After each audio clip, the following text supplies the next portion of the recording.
Jakarta dan saat ini saya sudah terhubung dengan salah satu warga di Bekasi yaitu Nur Hamdani. Halo, selamat sore Pak Dani, apa kabarnya? Selamat sore Mbak Jismi, kabar baik, Alhamdulillah. Ya baik, Alhamdulillah ya Pak Dani. Pak Dani ini tinggal di Bekasi kan ya Pak? Saya Bekasi, Kabupaten Cikarang. Ya. Pak Dani, tim kita mendapatkan informasi kalau Pak Dani ini pernah memiliki pengalaman dengan adanya tindakan kriminal. Boleh diceritakan Pak Dani? Saya menyaksikan saja, tidak mengalami tapi menyaksikan bahwa beberapa waktu ini tindakan kriminal makin meresahkan. Nah, ditambah dengan persoalan bahwa ada keresahan lain seperti misalnya coba yang masyarakat langsung tahu bahwa di media sosial mereka banyak sekali yang berbicara tentang kelaparan. Mereka lapar, mereka serba salah, nggak bisa nyari uang, terus nggak bisa keluar rumah. Tapi persediaan makanan, persediaan untuk hidup itu terbatas dan bahkan ada yang sangat terbatas. Jangankan yang mereka mencari uangnya setiap hari berdagang, yang PNS yang gajinya bulanan saja mereka merasa khawatir kalau hidup ini nggak cukup gitu, nggak cukup untuk makan sehari-hari. Dan ditambah lagi dengan adanya yang dari penjara itu dikeluarin. Orang di sekitar saya juga ngerasain bahwa kemarin malam itu ada anak-anak tawuran. Katanya, oh itu pemicunya ada yang keluar dari rumah, ada yang keluar dari tahanan. Namanya si A. Si A itu anaknya si A. Dia baru dikeluarin dari tahanan.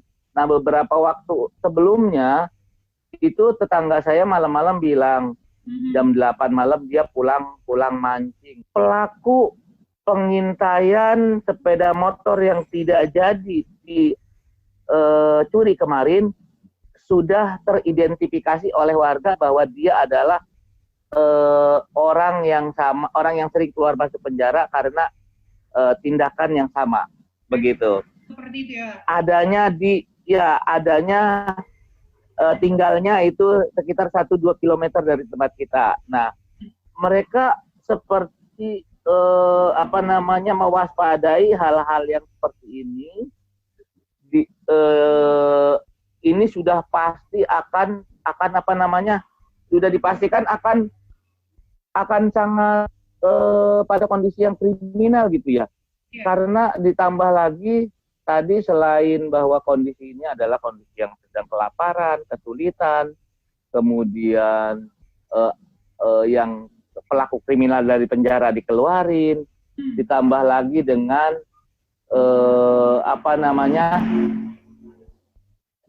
mereka yang biasanya profesinya itu pedagang dan lain sebagainya karena tidak bisa keluar rumah, jadi pengangguran. Dengan kata lain, memang ini salah satu pemicunya adalah karena perekonomian yang kian sulit pada saat pandemi COVID-19 ini ya, Pak Dani. Iya, perekonomian yang sulit, tidak bisa keluar untuk mencari uang, kemudian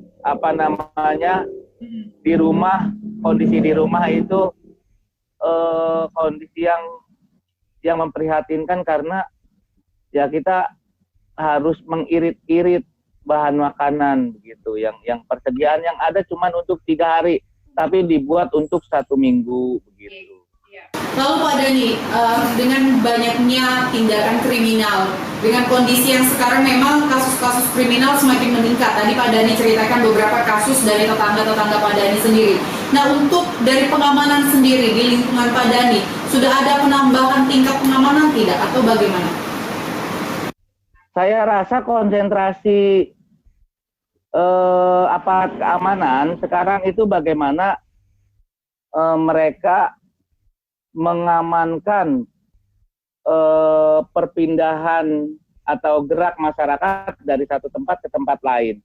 Seperti misalnya menjaga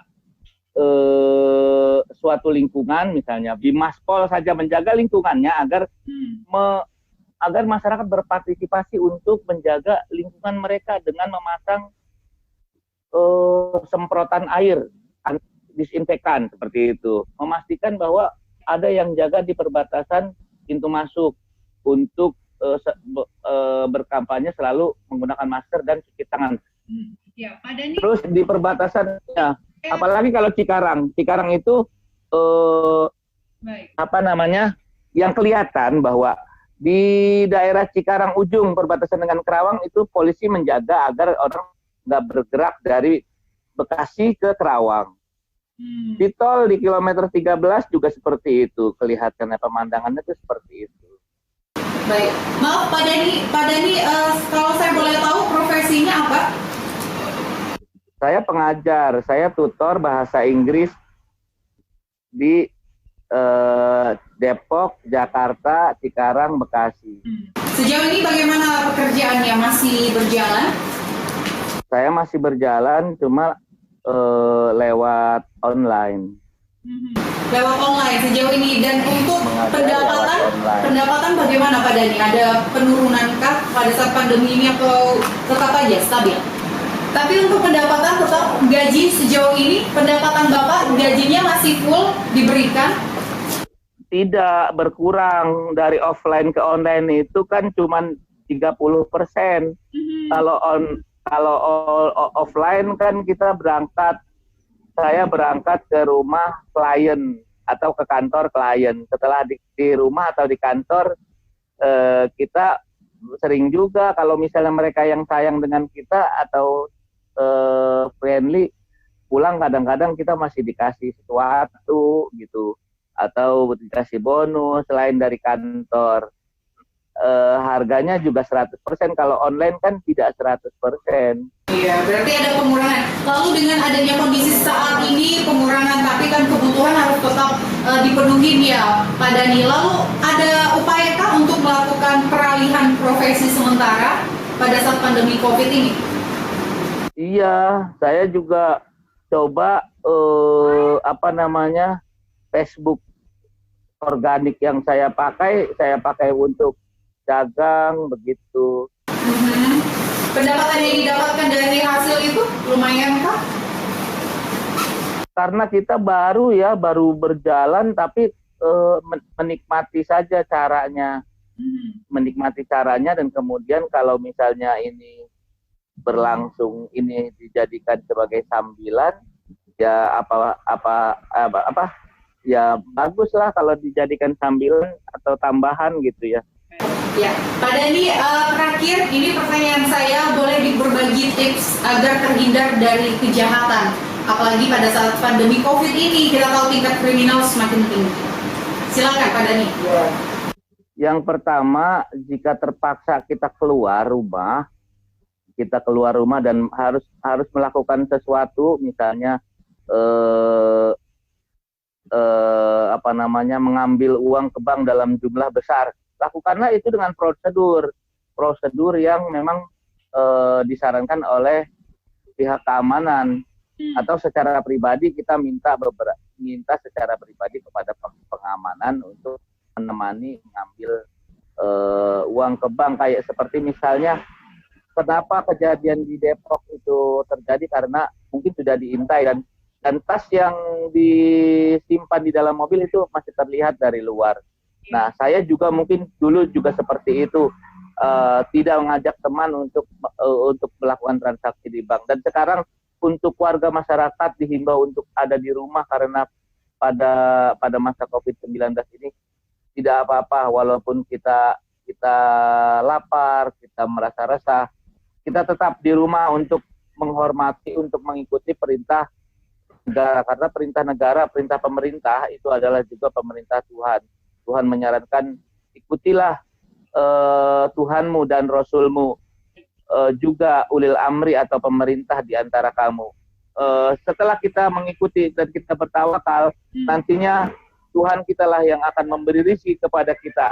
Jika Dia memberi 2 piring pada setiap hari, sekarang hanya memberi 1 piring, maka kita ikat perut kita sedikit untuk memberikan menutup ruang udara yang ada di perut kita, sehingga kita merasa jadi kenyang. Jika Tuhan kita memberikan sesuatu yang sedikit, maka syukurilah itu.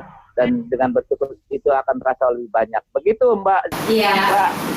Ya, baik Pak Nur Hamdani, terima kasih atas informasinya. Semoga saja Pak Dani dan keluarga tetap sehat selalu dan kita berdoa supaya pandemi ini cepat berlalu.